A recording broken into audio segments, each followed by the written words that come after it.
السلام عليكم أصدقائي، كيفكم؟ إن شاء الله تكونوا كلكم بأفضل حال يا رب.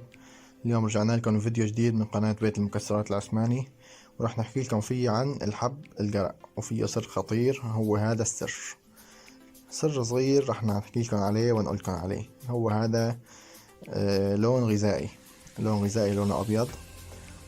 هذا اللون بنضيفه لبذر القرع مشان شو؟ مشان ما يصير لونه أصفر كتير، ويضل لونه أبيض، ويصير منظره حلو، ويصير الزباين يرغبوا فيه أكتر.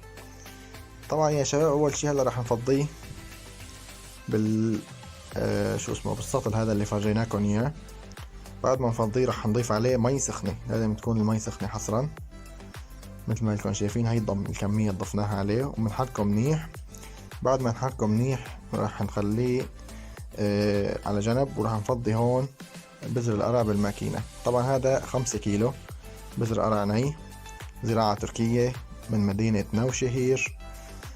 بعد ما نفضي هلا هون ال5 كيلو راح نضيف عليه اللون الغذائي، وبعد اللون الغذائي راح نضيف عليه ملح. طبعا الملح كمان فيه سر صغير، تابعوا معنا الفيديو لحتى تعرفوا شو هو الملح اللي عم نضيفه. هلا مثل ما انتم شايفين، بعد ما فضينا هون ال5 كيلو راح نضيف عليه هون الصبغة اللي لونها أبيض. طبعا هذا لون غذائي ما بيضر، يعني هو بيضاف لكثير أشياء. هاي الكمية اللي راح نضيفها من اللون الغذائي، وراح نعبي الباقي مي. بعد ما نعبيها ونجهزها هلا راح نفضيها على البذر.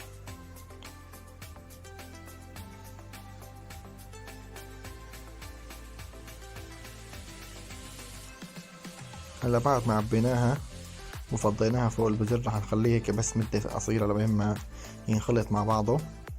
وبعد ما ينخلط مع بعضه ان شاء الله راح نضيف عليه الملح. طبعا الملح اللي راح نضيفه عليه هو مو ملح ناعم، ملح الاكل العادي، لا هو ملح خشن شوي. ليش راح نضيف ملح خشن؟ الملح الخشن يا شباب بنضيفه بدون طحين، بدون اي شي. لانه الملح الخشن بعد ما نحطه ونحمصه لبذر القرع، الملح هذا الخشن راح يوقع منه، وراح يضل بس طعمة الملح. يعني ما راح يبين عليه انه في ملح، بس راح يبين عليه طعمة الملح. مثل ما شفتوا هذا ملح خشن. راح نوزع عليه، هلا حطينا له تقريبا 300 جرام على 5 كيلو، وزعنا عليه شي 300 جرام ملح. هلا هون شو راح بيصير بعد بالتحميص؟ هذا الملح كله راح ينزل منه. هلا باخر الفيديو راح تشوفوا معنا شلون. هلا نخليه هيك شوي ليتخلط، وبعدين بناخده على ماكينة التحميص.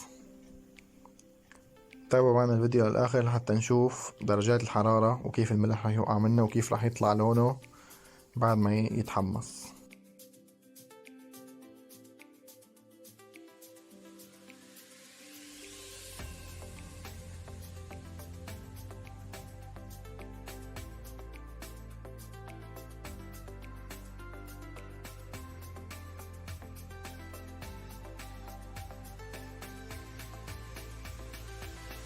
طبعا يا شباب هلا هون بعد ما جبناه على ماكينة التحميص، هون هو شوفوا عم يطلع من المحمصة.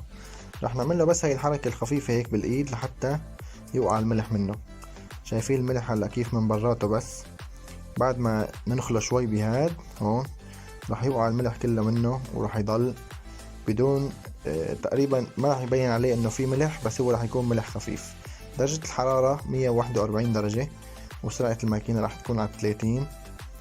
ولونه مش مثل ما لكم شايفين. هلا هون من الإضاءة شوي يعطي لون أصفر، بس هون مثل ما لكم شايفين لونه ليك ضل أبيض، ما بين إنه محروق كتير أو هيك.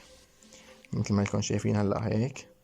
هلا هيك شوفوا وقع الملح كله منه، ضل ملح خفيف ونوعيته حلوة. إن شاء الله يكون عجبكم الفيديو لهون. إذا عجبكم الفيديو الاشتراك واللايك والسلام.